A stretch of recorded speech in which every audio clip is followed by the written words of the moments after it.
द्वापर युगमा जब धर्मस्थापनाका लागि महाभारत लडाईँ भइरहेको थियो, बर्बरिकलाई उसका माताले लडाईँमा जुन पक्ष हारेको छ त्यस पक्षलाई सहायता गर्नु भनेका थिए। बर्बरिक जुन पक्षबाट लड्थे त्यो पक्षले अवश्य जित्ने थियो, किनकि उसँग 3 यस्तो बाणहरू थिए कि सम्पूर्ण महाभारतका योद्धाहरूलाई मार्न सक्थ्यो। यो कुरा भगवान श्रीकृष्णलाई ज्ञात थियो, त्यसैले बर्बरिकलाई बाटोमै श्रीकृष्णले उसको बाणको शक्तिले एक रुखको सम्पूर्ण पातहरूलाई निशाना गरेर देखाउनु भन्नुभयो। तर अन्त्यमा सो तीर भने भगवान श्रीकृष्णको पाउमा आएर रोकियो, किनकि कृष्णले एकवटा पात भने आफ्नो पाउले टेकेका थिए। त्यसैले बर्बरिकको बाणले त्यस एक पातलाई भने निशाना गर्न सकेन।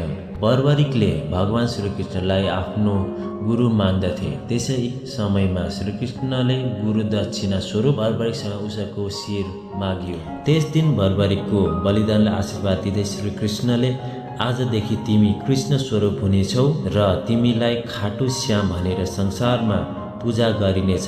तिमी हार्नेको सहारा हुनेछौ, जसको भाग्यमा दुःख, कष्ट र अन्धकार मात्र लेखिएको छ भने पनि उसको भाग्य सूर्य जस्तै प्रकाशमय बनाउने कलियुगका प्रत्यक्ष देवता खाटु श्याम भनेर परिचित हुनेछौ भनेर भगवान श्रीकृष्णले बर्बरिकलाई आशीर्वाद दिनुभयो। यसरी बर्बरिक खाटु श्याम भए।